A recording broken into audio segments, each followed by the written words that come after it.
So while I'm still going to be stuck on this setup with my video, at least I found a way that you can see everything I'm doing. I'm not going to share how I changed it because it should have been obvious. Whoops. I hope y'all are having a good day. I am not. So I'm going to make some emotional support muffins. Blueberry. Preheat your oven to 375. And I'm going to start by sifting my flour. You want to sift your flour and then measure it. It's always better to use a scale. I used to have a scale, don't have one anymore. So I'll be, giving all these measurements the regular way. But if you have a scale, it is preferred that you use that. It's just a lot easier, especially with flour, because, flour compacts as it sits. That's why it's best to do that. If you scoop right from the container or right from the bag, it has settled, and therefore you're actually going to end up using more flour than you need.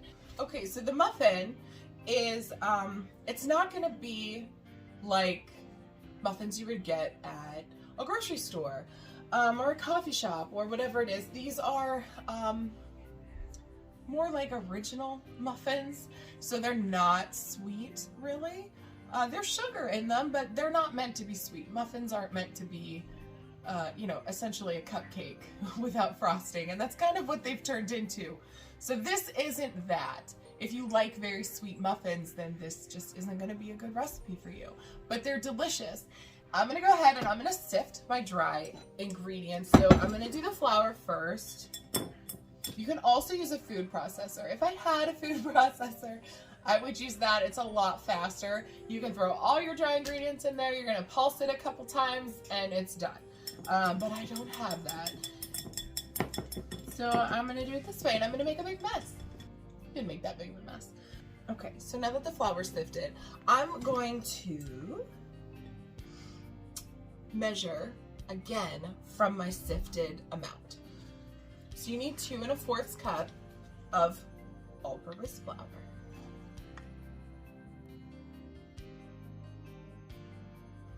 So this is 2 1/4 cups of sifted flour. What was in this bowl to begin with was 2 1/4 cups of flour, just unsifted. Scooped the same way, but unsifted. So there's still a good amount left. Probably like 1/4 cup, I'd say. So it's very obvious that sifting is very important. And then I'm gonna sift my other dry ingredients, which is 2 teaspoons of baking powder, 1 teaspoon of baking soda, pinch of salt, which if you've ever wondered what a pinch of salt is, it's about 1/8 teaspoon. Okay, I emptied out my extra flour that I had, because this is a different technique that I do. I saw it somewhere, I can't remember where, but I swear by it. So I'm gonna share it with you, and then, you can start swearing by it too. So what I do is I take a little bit of the flour. This is flour that I had set aside before I put the rising agents in it. So you're gonna take, it's no more than 2 cups of whatever you're mixing in combined. So if you want to do like chocolate chip walnut muffins, right, you're gonna do a cup of each so that it's no more than 2 cups altogether. You don't even have to do all of that, but you don't want to do more than 2 cups of whatever it is that you're mixing in. If your mix in is on the sweet side, if you're doing like chocolate chip, or something like that, you only want to do about 1 cup of them. I would say no more than 1.5 cups. You're going to have too much.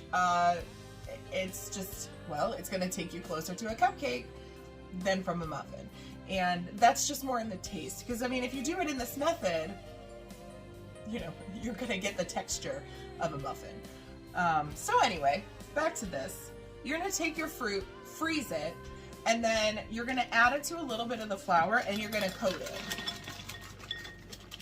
And you don't need very much. Like, I want to say maybe it was 2 tablespoons, something like that.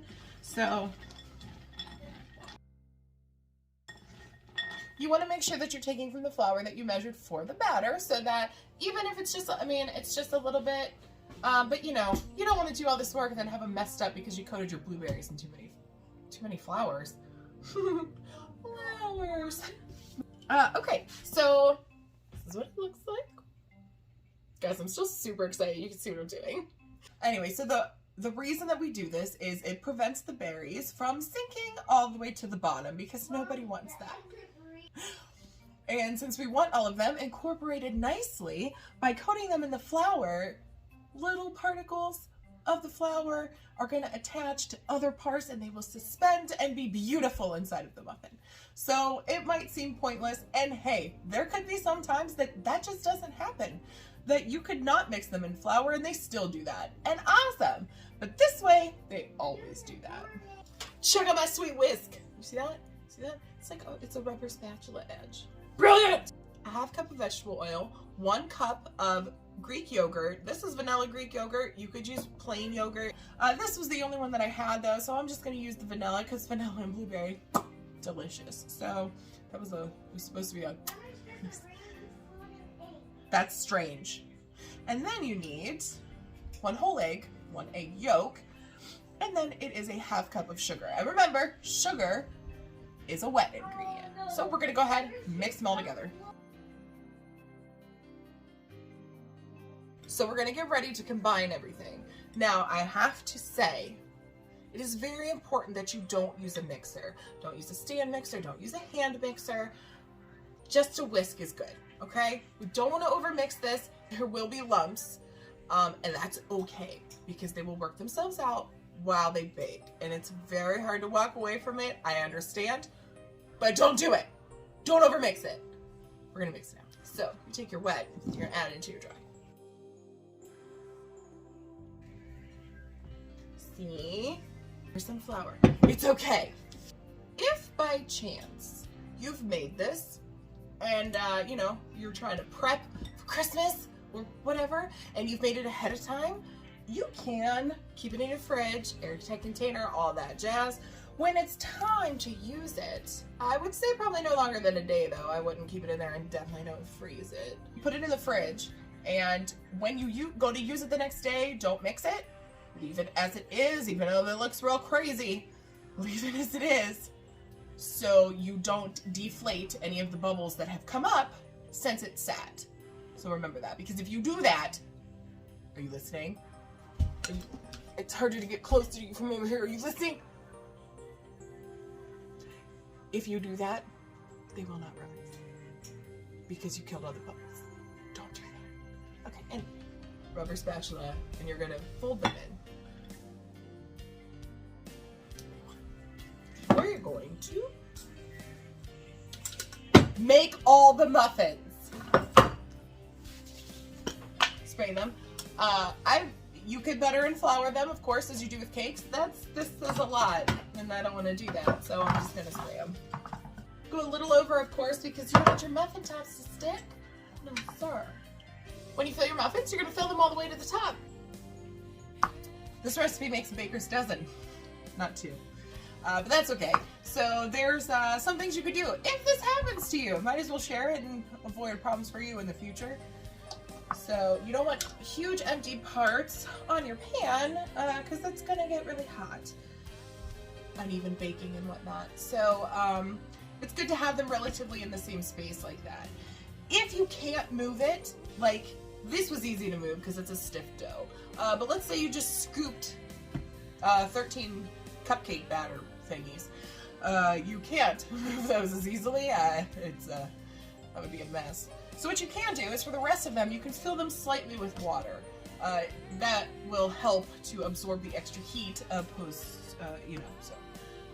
so that's one way to do it. Or you could not do any of it at all and be more prepared like I wasn't before you put them in. If you want, like the sanding sugar that you see from restaurants and stuff sometimes that are on top, this would be the time to add it. If you want a streusel topping, this would be the time to add it. Okay, in they go. 15 to 20 minutes. It's a challenge. Doing a challenge. You're doing a challenge. Look, oh my god. Give me an eye. I'm doing a challenge. Jalapeno challenge. With Takis. Nice. Milk. There you go. Jalapeno. Jalapeno. Jalapeno. You can, okay. Takis. It looks like a wiener. Ready? Cheers.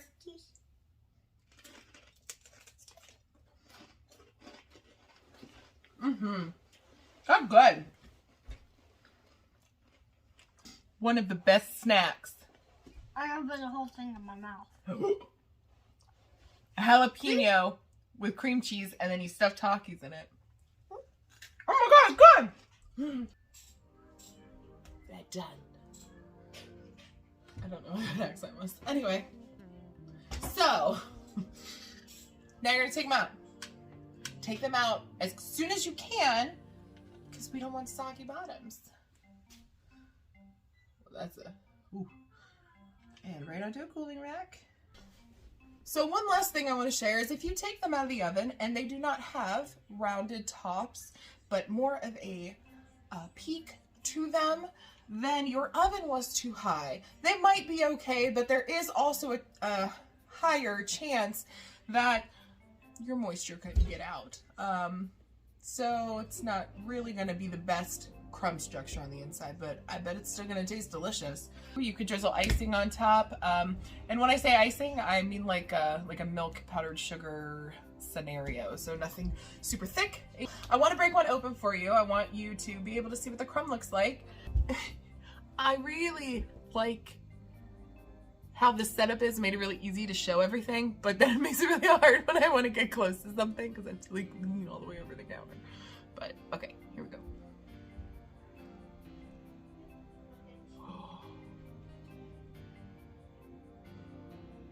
That was a misleading face. It's beautiful. Take a look. I love when blueberries make the purplish blue and then it mixes with the yellow from the batter, and I love it. I don't know why, I just do. But this looks, oh, there it goes. Amazing. Amazing. They're so good.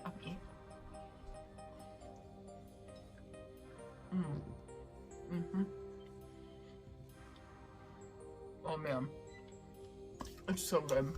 I haven't made them in quite a while, so this perked me up. It helped. If you're having a bad day, I suggest making some emotional support muffins. I'll see you next time. Love you, bye.